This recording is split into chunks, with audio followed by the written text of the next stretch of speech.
जय श्री कृष्णा। जय साई राम। माफ़ कीजिए, बहुत दिनों से मैं आपके लिए कोई वीडियो नहीं ला पा रही थी। तबीयत ख़राब होने की वजह से अब मैं बिल्कुल ठीक हूँ। तो आज आप लोगों के सामने मैं फिर से हाज़िर हूँ आप लोगों के डाउट्स क्लियर करने के लिए। तो आज हम कारक और कारक चिन्हों के बारे में पढ़ेंगे। सबसे पहले कारक होता क्या है, इसकी ज़रूरत क्यों है। कोई भी हम वाक्य बनाते हैं तो हमें कारक चिन्हों की बहुत आवश्यकता होती है। तो कारक होता क्या है, सबसे पहले संज्ञा या सर्वनाम के जिस रूप से क्रिया का उससे संबंध जाना जाए उसे कारक कहते हैं। ठीक है, संज्ञा या सर्वनाम, संज्ञा या सर्वनाम के जिस रूप से क्रिया का उससे संबंध जाना जाए, ठीक है, उसे कारक कहते हैं। अब हम इसको समझेंगे, क्या है इसका मतलब। कारक कहते हैं तो हम यहाँ पर पढ़ रहे हैं इसकी परिभाषा ही देखिए। संज्ञा या सर्वनाम के जिस रूप से क्रिया का उससे मतलब संज्ञा या सर्वनाम से संबंध जाना जाए उसे कारक कहते हैं। अब कारक के प्रकार कितने हैं, इसके 8 प्रकार हैं। ठीक है, कितने प्रकार हैं, कारक 8 प्रकार के हैं। प्रकार के हैं, 8 प्रकार के हैं। ठीक है, 8 प्रकार के कारक होते हैं। क्या है, इससे पहले हम इसको कैसे आसानी से हम याद कर सकते हैं, इसके लिए हम पहले एक कविता जैसे इसको बोलने की प्रैक्टिस करेंगे, ताकि बोलते बोलते कविता की तरह इसे हम पहले याद कर लें, उसके बाद इसे समझने की कोशिश करेंगे। तो ये 8 प्रकार के जो कारक मैं अभी बताने जा रही हूँ, उसके साथ ही मैं उनके चिन्हों को भी आपको बता दूंगी। तो साथ ही हम एक कविता के रूप में कारक के प्रकार और उनके चिन्हों दोनों को हम एक साथ ही याद कर सकते हैं।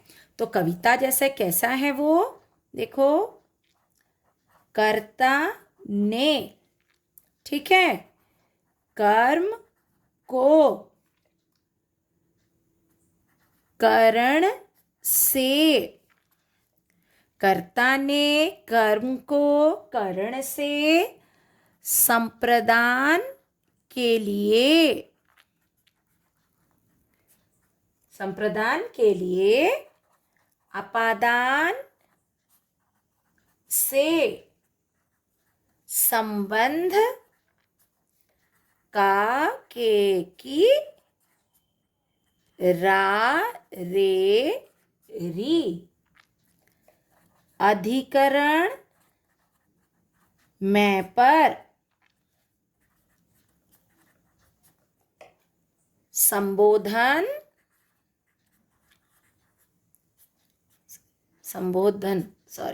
संबोधन हे अरे, हे अरे, ये संबोधन। अगर यहाँ थोड़ा गलत हो गया है तो आपको पढ़ने में अगर सही नहीं लग रहा है तो आप ये वाला पढ़ सकते हो। ठीक है, संबोधन हे अरे। अब हम देखो चिन्ह क्या क्या है। कर्ता का चिन्ह है ने, कर्म का चिन्ह है को, करण का चिन्ह है से, संप्रदान का चिन्ह है के लिए, अपादान का चिन्ह है से। इस से और इस से में क्या अंतर है मैं आपको आगे बताऊंगी। संबंध का चिन्ह है काके की रारेरी, अधिकरण मैं पर, संबोधन हे अरे। ठीक है, अब हम इसको याद कैसे करेंगे। कर्ता ने कर्म को करण से, संप्रदान के लिए आपादान से, संबंध काके की रारेरी, अधिकरण मैं पर, संबोधन हे अरे। इस तरीके से हम इसको कंठस्थ कर लेंगे तो आपको आगे पढ़ने में, कारक चिन्हों को याद करने में आसानी हो जाएगी। ठीक है, फिर अगर एक बार आप कारक चिन्ह और उसके प्रकार को कारक चिन्हों के साथ ही याद करेंगे तो आपको उसका इस्तेमाल, उसका प्रयोग करने में भी आसानी होगी। ठीक है, तो आज हम सिर्फ 4 कारक प्रकार के बारे में पढ़ेंगे। कर्ता, कर्म, करण और संप्रदान। ठीक है, कर्ता ने, नाम से ही पता चलता है कर्ता का मतलब क्रिया को करने वाला है ना। पहला है कर्ता। कर्ता कौन है? जो काम को कर रहा है, क्रिया को करने वाला। जो उस काम को कर रहा है वो है कर्ता, है ना। जैसे राम ने देखा, राम ने देखा, राम ने देखा, तो राम यहाँ कर्ता है, कर्ता के बाद ने लगता है चिन्ह, है ना। तो कर्ता ने देखा, तो कर्ता कौन है? क्रिया को करने वाला, जो क्रिया या फिर काम कर रहा है। उसके बाद दूसरा है कर्म, है ना। कर्म, कर्म क्या है? क्रिया का जिस पर प्रभाव पड़े, क्रिया का जिस पर प्रभाव पड़े, है ना, तो उसे हम कर्म कहते हैं। अभी मतलब क्या है? देखो, बालक ने कविता पढ़ी, तो यहाँ पर बालक ने, अभी तुमको मैंने बताया कर्म को, तो बालक ने कविता को पढ़ा, तो हम यहाँ पर को समझ जाते हैं। अगर हम उसका इस्तेमाल नहीं भी कर रहे हैं तो बालक ने कविता पढ़ी मतलब बालक ने कविता को पढ़ा, है ना। सोहन ने चित्र देखा, सोहन ने चित्र को देखा। अगर हम को नहीं भी लिखते हैं तब भी हमें यह समझ आ जाता है कि उसमें को छिपा हुआ है। जैसे अगर मैं लिख रही हूँ मोहन ने चित्र देखा। अब देखो इस वाक्य में कैसे आसानी से तुम कर्म को ढूंढ सकते हो। मोहन ने, मोहन ने मतलब मोहन तो हो गया कर्ता क्योंकि उसके बाद ने लगा है। देखा है क्रिया, है ना, तो बचा क्या? चित्र। तो यहाँ पर ये हमें समझ जाना चाहिए कि चित्र को देखा, अगर भी हम को नहीं लगा रहे हैं तब भी हमें वो समझ आ जा रहा है कि मोहन ने किसको देखा? मोहन ने चित्र को देखा, है ना। तो यहाँ पर ये जो चित्र है वो है कर्म। ठीक है, फिर उसके बाद आता है करण। ठीक है, करण, करण क्या है? देखो, संज्ञा या सर्वनाम के जिस रूप से क्रिया के साधन का बोध हो, संज्ञा या सर्वनाम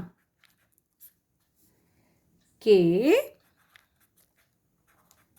जिस रूप से क्रिया करने के साधन का बोध हो। अब हम इसको समझेंगे, करण क्या होता है।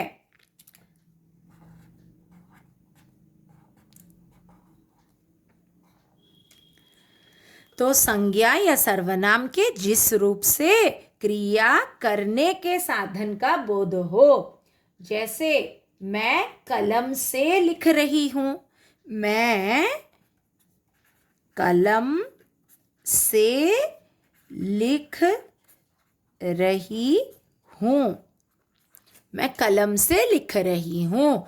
मैं करता है ना, तो किससे लिख रही हूँ? देखो क्रिया करने के साधन, तो क्रिया क्या है इधर? लिख रही हूँ। उसको लिखने का साधन क्या था? कलम।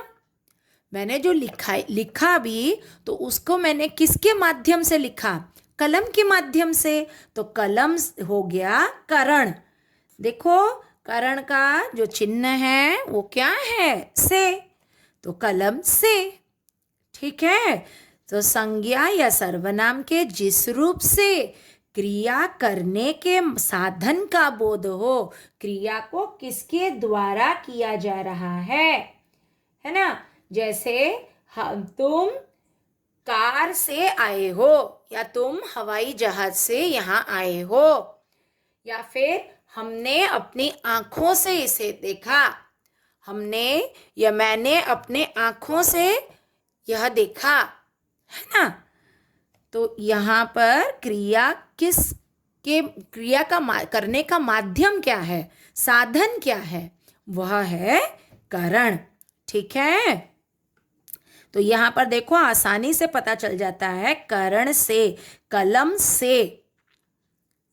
या फिर तुम लिख सकते हो, एक और उदाहरण देती हूं, तुम कार द्वारा आए हो, कार द्वारा या कार से आए हो। तो यहाँ पर जो से का मतलब क्या है? द्वारा। समझ गए हो? देखो मैं कलम द्वारा लिख रही हूँ या कलम से लिख रही हूँ, तुम कार द्वारा आए हो या तुम कार से आए हो, साधन है ना। समझ आ गया? करण। और उसके बाद आता है संप्रदान।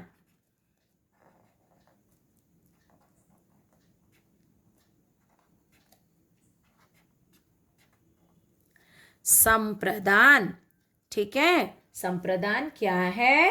कर्ता जिसके लिए क्रिया करता है। अभी जब मैं काम कर रही हूं, मैं किसके लिए ये काम कर रही हूं? जो मेरे वीडियोस देखते हैं, जिन बच्चों को इन सब की जानकारी होना जरूरी है। तो क्या हो गया संप्रदान?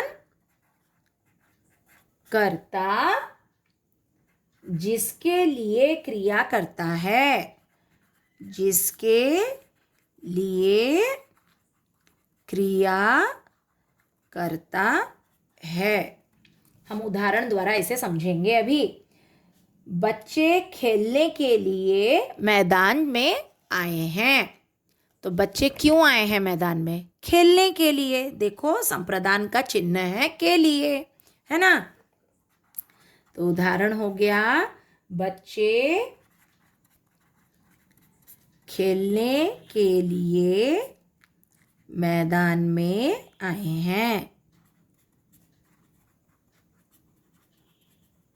तो बच्चे किसके लिए आए हैं? तो मैदान में ये जो आए हैं ये है क्रिया। तो किसके लिए? कर्ता जिसके लिए क्रिया करता है, तो खेलने के लिए, है ना। तो यहाँ हो गया खेलने के लिए। समझ रहे हो? तो ये जो खेलने के लिए, देखो संप्रदान का चिन्ह ही है के लिए। तो यहाँ समझ के एक और उदाहरण दे देती हूँ। रोगी के लिए दवा लाओ, रोगी के लिए दवा लाओ। तो यहाँ संप्रदान कौन है? रोगी के लिए, उसका चिन्ह है ना। के लिए, तो रोगी के लिए उसका चिन्ह है। तो ये है संप्रदान। तो कर्ता क्रिया को करने वाला, हमेशा याद रखो। ज़्यादातर कर्ता के बाद हम ने लिखते हैं। कभी कभी जैसे यहाँ पर मैंने कलम से लिख रही हूँ नहीं लिखते हैं, मैं कलम से लिख रही हूँ, लेकिन कर्ता यहाँ पर मैं है जो काम कर रहा है, जो क्रिया को कर रहा है। कर्म क्रिया का जिस पर प्रभाव पड़े, ठीक है, तो मोहन क्या देख रहा है, किसको देख रहा है, चित्र को देख रहा है। मैंने तुमको और भी बताया था, बालक ने कविता पढ़ी। बालक किसको पढ़ रहा है, बालक ने कहानी को पढ़ा। माँ ने बच्चे को सुलाया। माँ किसको सुला रही है, सुलाने का काम किसके लिए कर रहा है, बच्चे को, है ना। तो माँ ने बच्चे को सुलाया, तो क्रिया का जिस पर प्रभाव पड़े, करण संज्ञा या सर्वनाम के जिस रूप से क्रिया करने के साधन का बोध हो। क्रिया हम कैसे कर रहे हैं, माँ चाकू से फल काट रही है, तो माँ फल किसके द्वारा काट रही है या किससे, द्वारा मैंने बताया आपको, से का मतलब ही द्वारा है। तो किसके द्वारा काट रही है, चाकू द्वारा, है ना। और उसके बाद अंतिम वाला आज के लिए, संप्रदान, कर्ता जिसके लिए क्रिया करता हो, किसके लिए वह काम कर रहा है। बच्चे खेलने के लिए मैदान में आए हैं, रोगी के लिए दवा लाओ। तो आशा करती हूँ आज मैंने आपको कारक के जितने भी प्रकार बताए और उनके चिन्ह कैसे हम कारक के प्रकार के साथ उनके विभक्ति चिन्हों को याद करेंगे, उसके लिए आप ये छोटा सा कविता जैसे ही सोच लो, इसको कंठस्थ कर लो, है ना। तो आसानी से आपको इसके बाद जब मैं बाकी के प्रकार आपको समझाऊंगी तो आपको ही आसानी से समझ भी आ जाएगा। और किसी भी वाक्य में कौन करता है, कौन कर्म है, करण क्या है, संप्रदान क्या है, आपको अब शायद समझ आ जाए। कोई भी वाक्य आप देखें तो आपको अवश्य समझ आ जाएगा।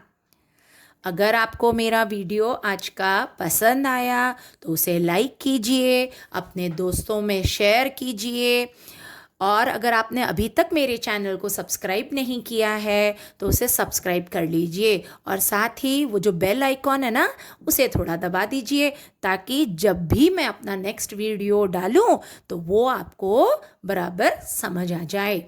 और हाँ, आप मुझे बताते रहिए कमेंट सेक्शन में कि आपको कौन से विषय में मुझसे जानकारी चाहिए। ठीक है, कल का वीडियो बिल्कुल भी मिस मत कीजिए, ज़रूर देखिए, क्योंकि हम कल अपादान, संबंध, अधिकरण और संबोधन के बारे में पढ़ेंगे। राधे राधे।